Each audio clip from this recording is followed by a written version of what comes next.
Hi, I'm Sarah Mitchell. Today's story is about how my mother-in-law's manipulation nearly ruined my marriage, but karma had other plans. 3 years ago, I thought I had the perfect life, a successful career as a marketing executive, a beautiful apartment in downtown Seattle, and a great marriage with my husband, James. My home was my peaceful escape, especially my home office where I worked without distractions. Well, almost without distractions. Sarah, darling, shouldn't you be cooking dinner instead of staring at that screen all day? That was my mother-in-law, Patricia. During one of her mandatory weekly dinners, I took a deep breath to keep calm. Actually, Patricia, I just closed a major deal that will boost our company's revenue by 30%. Patricia smiled sweetly but said, "In my days, women prioritized family over these career ambitions. Don't you think so, James?" James just stared awkwardly at his food. "Mom, Sarah's work is important to her, and she's really good at it." "Of course, dear," Patricia replied. "I just worry about your future. When will I get grandchildren if she's always working?" These dinners turned into a weekly nightmare. Patricia criticized everything, my cooking, my work hours, all with her sugary sweet smile that I couldn't stand. Then, James got a big promotion at his software company. I was so happy for him, but Patricia saw it as her opportunity. "Oh, my precious boy, this calls for a celebration," she announced. "I'll move in temporarily to help you both adjust to this new phase." I nearly choked on my drink. "That's really not necessary, Patricia, we can manage." "Nonsense, my doctor says my blood pressure is worrying, and I'd feel so much better staying close to my son." I saw James's face soften with concern. That's when I noticed her trick. Every time she wanted something, a new health issue appeared. Later that night, I confronted James. "Honey, your mother can't move in. This is our space." "It's just temporary, Sarah," he said. "And did you see how pale she looked?" "She looked fine when she criticized my career," I snapped. "You're being unfair. She's just old-fashioned and worried about us," James replied. The next week, I overheard Patricia talking in the garden. "Yes, Margaret, the doctor says I'm fit as a fiddle, but James doesn't need to know that. A mother knows best, and that wife of his needs to learn her place." My hands shook as I recorded the conversation on my phone. Patricia had been lying about her health to manipulate us. I wanted to confront her right then, but I decided to wait. I had no idea this was only the beginning of her plan to take over our lives. A few days later, Patricia arrived with 3 carts of luggage. "Mom, I thought this was just for a few weeks," James asked. "Well, dear, one can never be too prepared," she said. Then she turned to me. "Oh, Sarah, instead of standing there, could you help with these delicate items?" I had to end an important client call early to help. The next morning, I walked into my home office, ready to work, only to find Patricia rearranging my furniture. "What are you doing in here?" I asked. "Oh, darling." Patricia looked at me with her usual fake concern. "I simply can't manage those steep stairs to the guest room with my back condition. The doctor said I need a ground floor space." I frowned. "But this is my office. I have meetings all day." "James, sweetie, could you come here for a moment?" Patricia called. My husband appeared, already dressed for work. "What's wrong, Mom?" "James, the guest room upstairs, it's impossible for my back. My doctor was very clear about not aggravating it." James turned to me. "Sarah, maybe you could temporarily set up in the covered balcony? It's quite spacious." "Are you serious? I have confidential client meetings." "Don't raise your voice at my son," Patricia snapped. Suddenly, she grabbed her chest dramatically. "The stress, I can't breathe." "Mom," James cried. "Sarah, call an ambulance." "No, no ambulance," Patricia gasped weakly. "I just need rest." James helped her to the couch in my office, shooting me an angry look. "Sarah, please, just for a few weeks." That evening, I reluctantly moved my work equipment to the balcony. Through the glass door, I could see Patricia practically dancing around my office, rearranging everything. At 2 a.m., I got up for a glass of water and froze when I heard Patricia's voice coming from my office. "Margaret, you wouldn't believe how well it's working. That little princess actually moved to the balcony. Can you imagine working from there, like some kind of peasant? Phase 1 is complete. James always caves when I mention my health. Give it another month, and I'll have her out completely."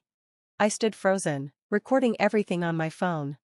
"Oh, and you'll love this, I found her client contact list. I've been making some interesting calls, if you know what I mean, And her laptop? So easy to accidentally spill something on it. Soon, she won't even be able to work from here. James will see that she can't keep up with her job. And then, the next day, during an important video conference, during a crucial presentation, Patricia held up a disconnected Ethernet cable with a fake look of innocence.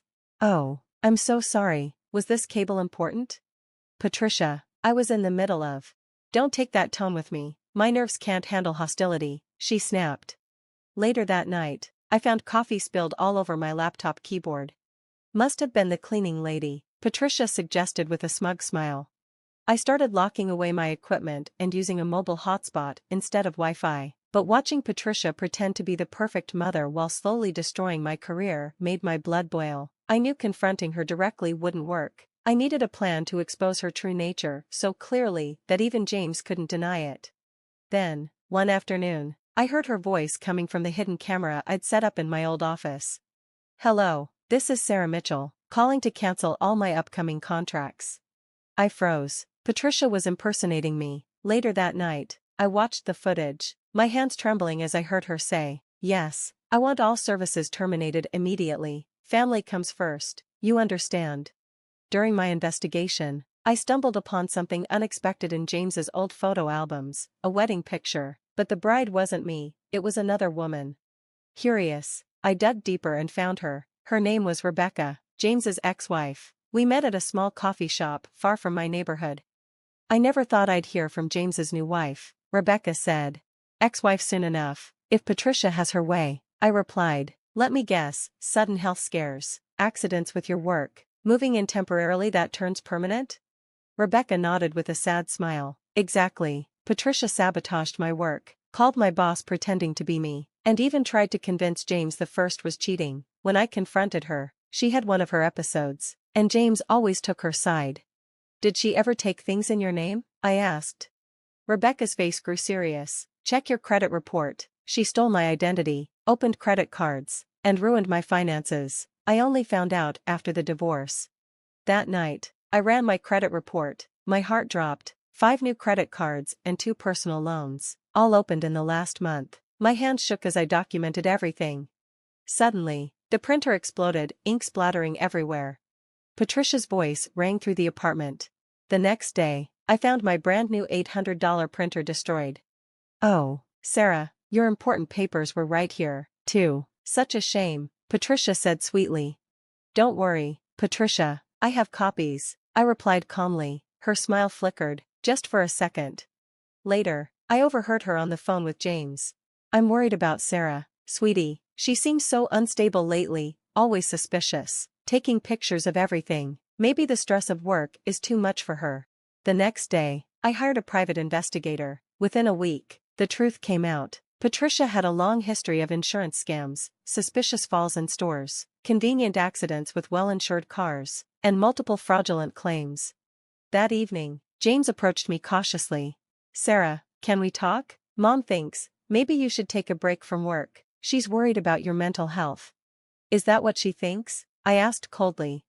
"You have been acting strange, taking photos, staying up late." Interesting timing, since her apartment renovations were supposed to be finished weeks ago, I shot back. "She's just concerned about us," James said defensively. "Maybe if you were more understanding, like Rebecca was." His face went pale when I said, "How do you know about your ex-wife, the one your mother drove away?" Patricia thought she was breaking me, but I wasn't Rebecca. I had everything documented, the fraud, the identity theft, the sabotage. She didn't know I was gathering the evidence that would destroy her facade completely. The only question was when to strike. The answer came soon. "Miss Mitchell, congratulations on landing the Thompson account. The VP position in our New York office is yours, if you want it," my boss said. The timing couldn't have been more perfect. That same morning, I anonymously submitted all my evidence to the FBI's Financial Crimes Unit and the State Insurance Fraud Division. That evening, I calmly told Patricia, "I'm moving to New York for a promotion. James can stay here with you since you need him so much." "Running away?" she scoffed. "I always told James you'd abandon him for your career." "No, I'm giving him a choice." James looked shocked. "Sarah, we can talk about this." "There's nothing to talk about. I leave next week. You have until then to decide, your mother or your marriage." 3 days later, There was a knock at the door. Mrs. Patricia Mitchell? We have some questions about several insurance claims and recent loan applications. Patricia looked outraged. This is ridiculous. I've done nothing wrong. Then you won't mind explaining these credit cards opened in Sarah Mitchell's name, the officer said. Patricia's face twisted with rage. She did this. Sarah opened those accounts. She's trying to frame me. The officers didn't budge. Really? Then why do we have video footage of you making calls pretending to be her, and documentation of your past insurance fraud cases? I watched silently as James scrolled through the credit card statements I'd forwarded him, purchases made while I was at work. Then he saw the security camera footage of Patricia using my cards. His voice was quiet but firm. Mom, what did you do? I did it for you. Patricia screamed as the officers led her away. She was going to take you away from me. The next week, I moved to New York. James kept calling, leaving voicemail after voicemail. Sarah, please, I had no idea. Mom's being charged with multiple felonies. She took out loans in my name, too, cleaned out my savings. Please call me back. Delete. I'm sorry I didn't believe you. I should have seen it. Please give me another chance. Delete. 6 months later, I was celebrating the close of a $50 million deal when a text popped up from Rebecca. Patricia, guilty on all charges, 7 years in prison for fraud, identity theft, and financial crimes. Another message appeared, this time from James. The divorce papers are signed. I'm in therapy now, dealing with everything. I know it's too late, but I finally understand what Mom did, to you, to Rebecca, to everyone. I'm so sorry. I looked around my beautiful Manhattan office, at the awards on my desk and the stunning view of the city skyline. You're missing team dinner, boss, my assistant poked her head in. Hold on, just finishing something. I glanced back at James's message one last time, then deleted it. Coming, did Marcus pick that amazing Italian place again? I asked, grabbing my coat. As I walked through the lively New York streets, I smiled. Patricia's temporary stay had earned her a permanent residence in state prison. Sometimes karma works in perfect ways. I never replied to James's messages. Some bridges aren't meant to be rebuilt. I was too busy living my best life, toxic-free. Have you ever noticed how toxic people always play the victim when they're caught? How would you have handled Patricia's fake fainting spells and health scares? Would you have confronted her right away, or quietly gathered evidence like I did? Some people say I was too harsh with James in the end, but when someone repeatedly chooses their toxic parent over their spouse, where do you draw the line? Let me know your thoughts in the comments. If you enjoyed this story of karma and justice, hit that like button and subscribe for more real stories about dealing with toxic people and coming out stronger. Remember, sometimes walking away is the biggest victory of all.